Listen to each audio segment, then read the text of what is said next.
Turbo mod. Turbo mod. I hope that helps. It's finally arrived. At least I think it has.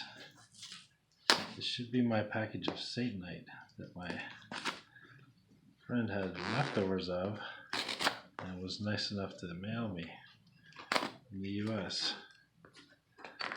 I was worried it wasn't going to get here. I'm not sure if you want me to say who he is, so I won't for now, but there we go.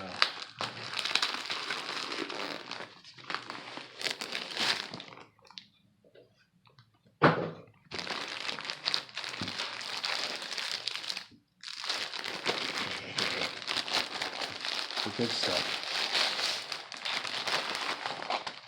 Satanite. Where the devil have you been? So I decided to pull out all that cracked and melted stuff. Decided to just pull it all out. Came out pretty easily. And most of it didn't take too much ceramic fiber blanket with it.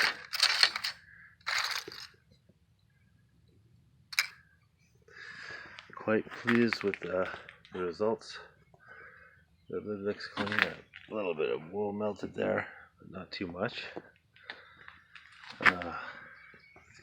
This stuff is blackened and hardened here, but the structure of it is still there. It's some pretty serious melting of the fire brick floor. But when I looked into that, most of the deepest spots in those areas had a little blob of bronze sitting in them. So I think that is that chimney cement just not dealing with molten metal contact well at all. Hopefully the Satanite will work out better. Meanwhile, I'll fill in those pits with a little bit more wool before I start adding the Satanite coating on. Looks like my oil burner took a bit of a toll on my plinth too. Burnt it a little bit. Remember before it was just had a little bit of glaze around the edge, but now it's got some pretty good cracks in it. Some more just nasty looking stuff. But it's that oil burner, and it's slightly narrower bore, meaning this is closer to the flame, which is actually impinging on this side of it. That's why you want to keep your crucibles out of the direct path of the flame. You just burn them up.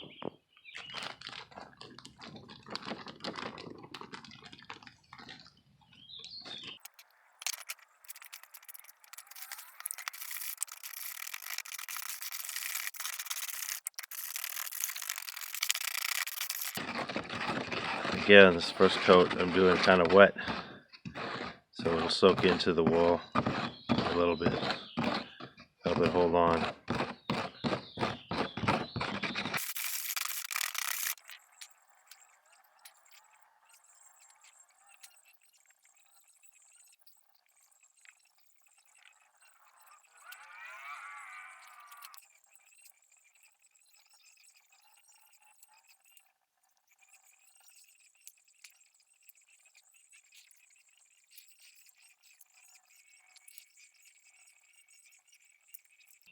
Alright, so I got the first coat done. Like I said, I mixed it up wettish, so it would wick into the ceramic fiber to hold on better before adding another coat mixed up. They say the consistency of sour cream is the way you're supposed to do it normally. So there we have it. I put 2 layers of parchment paper on there. Now I'm going to close the lid, and hopefully this Satanite will dry in such a way that the lid will have a fairly good seal when it's shut. So I was just going to let it air dry and then put on the second coat, but I was talking to Fishbones, and he said I ought to fire it up to red hot before adding more coats, instead of just waiting to the end to do that. So I guess I'm going to do that. I think I'm going to use my my weed burner torch to at least harden, dry out the underside of the lid where it sits on the top of the side, so that they get the heat when the furnace is running too. So I'll give that a try, and we'll see how it goes.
Wow, that worked better than I thought.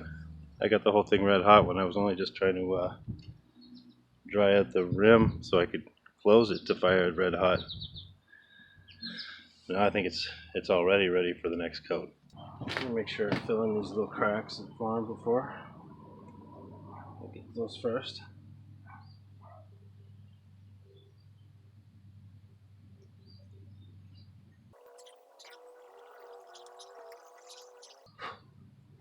Mosquitoes are getting bad.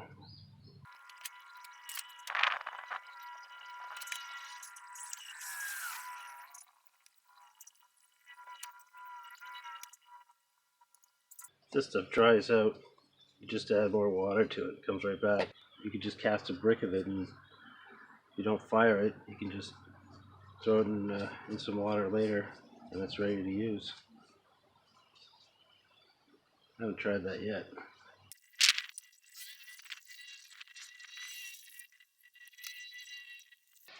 Like this one wire that's exposed, well covered.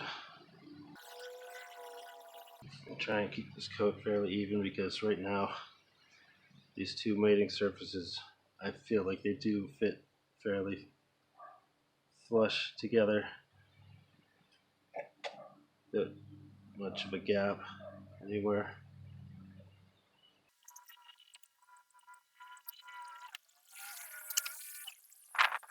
This might be the final coat for the lid, so I want to make sure I get it pretty well covered.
lid. Yeah, put the hand right up there. Can't even feel the heat.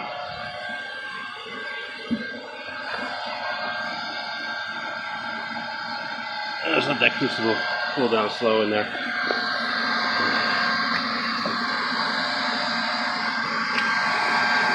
Turn it up lower. There we go. That's just the hair dryer. Took maybe, I don't know, 5 minutes to get it that hot. Pretty good.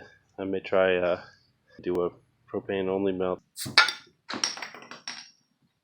So I have fired what I hope will be the final coat of the Satanite. I may have to add more later, I don't know. And while I was doing it, I tempered this new Crucible.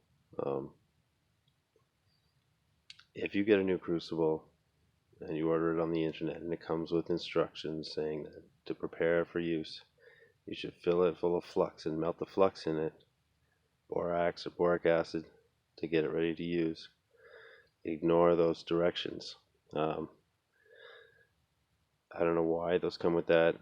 Maybe they think you're going to use it for assaying and refining precious metals or something.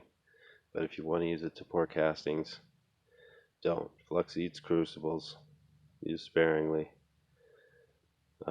And don't use it to temper a new crucible. What you want to do is heat it up empty to red hot. Leave it closed up in the furnace overnight to cool down slow. So that's done. Tonight, I'm going to try and melt this number 6 crucible of aluminum for a lost foam casting, just for fun and someplace to pour it. Really just want to give the furnace a test run. And this propane regulator only goes up to 10 psi. I usually crack it about halfway open and use my shop vac blower to preheat my furnace. My big furnace takes about 10 minutes before I can start the oil drip, which is the fuel I actually use for melting metal. I'm not going to use oil tonight. I'm just going to use 5 psi propane and my little hair dryer blower. See how fast I can melt a number 6 crucible full of aluminum. Speaking of which, I've discovered that these 3-finger fireplace log grabbers are a perfect fit for a lift out tongs for a number 6, and then you can set it down and switch to a side on grip, and they're a perfect pouring shank. And luckily, the other new crucible that I have that I got from Josh the blacksmith also seems to be a number 6, the same size as this one. So I don't have to build new tools. And now I have a new crucible just for bronze and another new crucible just for aluminum. So it's a win-win. Alright, we'll see if I can melt this fast enough that I could just get it all in one shot real time, from lighting to pour. Maybe put a timer on the screen. You can see how fast. Fish fryer, stand, regulator, low pressure, propane, and a hair dryer with forced air can do an aluminum belt in the Red Dwarf. And if you guys who've bought those furnaces you can get online that are made of ceramic fiber blanket and a metal container, some kind of rigidizer maybe, let me know if you can run the burner that came with those on 5 psi propane, or whether or not they'll hold up to a waste oil burner. I'm interested to find out.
might even have to turn the gas down a little bit.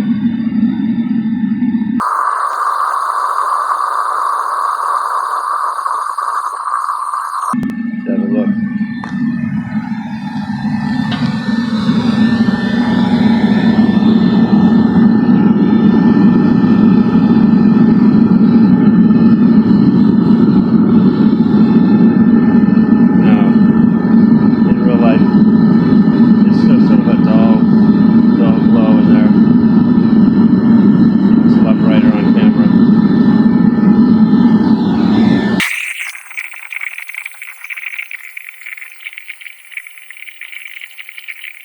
Oh, that copper ring is still brazed in there. That's where I lost foam wool. See the soup cans pushed down into the sand to keep the pour concentrated on top of the screw so it doesn't spill all over the top. I can keep pouring, keep up that head pressure, keep it filling. Best chance of success. I hope the blower's not too loud. It's nice and quiet compared to my shop vac. Fast. This might be my go-to for melting these small aluminum batches here. Quiet's worth it.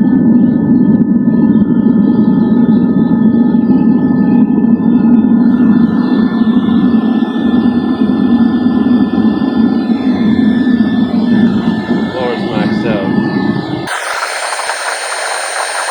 Yeah, it's running just about neutral. Like I like it, no flames coming up the top, wasting fuel. Introducing hydrogen into the melt.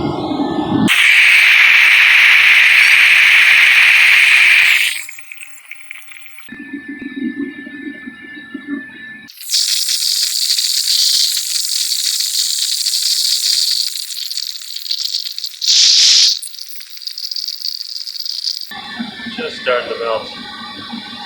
We're at 9 minutes 48 seconds since I hit record.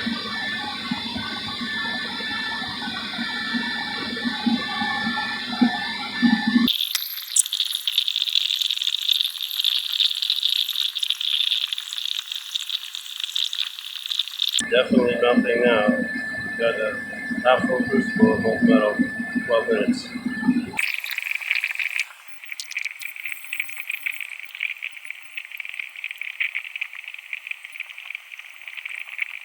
The last of the aluminum is softening up. Just about ready to melt. Gonna be pouring pretty soon.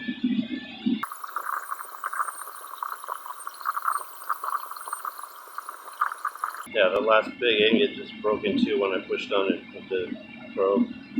We're just about there.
13:51 since I hit record.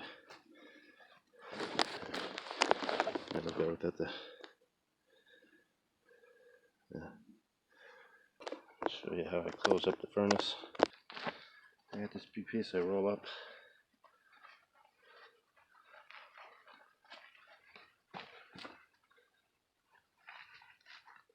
Stuff it in the lid there. Another little piece. It goes in the tuyere. And this thing will stay red hot inside for hours. There we go. All ready to be put away for the night. Alright, it's been an hour and a half. Let's see what we've got here.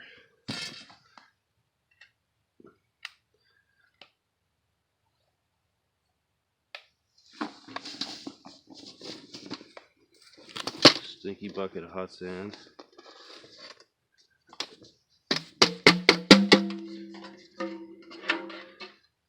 It looks like a skull. Looks like we got a good one.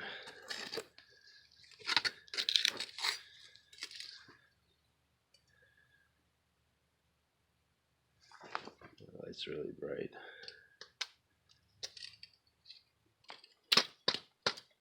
Still got some sand in his eyes. It looks like he came out good. All the details are there. Should be a pretty easy cleanup. I don't know why you guys who use green sand for lost foam go to all that trouble. Just get some really fine sand. Tap the bucket really well to vibrate it into place.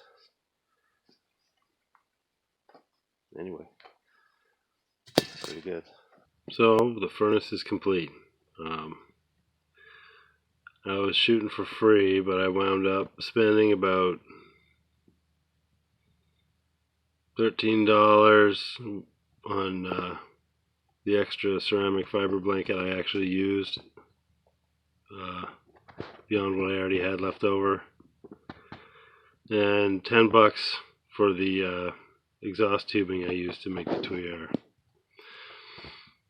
Well, plus $15 for that tub of chimney cement, which I could have avoided using altogether if I hadn't been in a hurry. So what does that come to? $23 Canadian. Not too bad, considering how well it works. If you were going to build your own and you didn't have all this leftover stuff from building another furnace that I did, it might cost you a little more. But I still think you can do a lot better building your own, and it's not hard to do than buying one of those kits. Do what you want though. It's your money. So if anyone wants to send me one of those small little Devil Forge furnaces, I'll see if I can melt it in the Red Dwarf.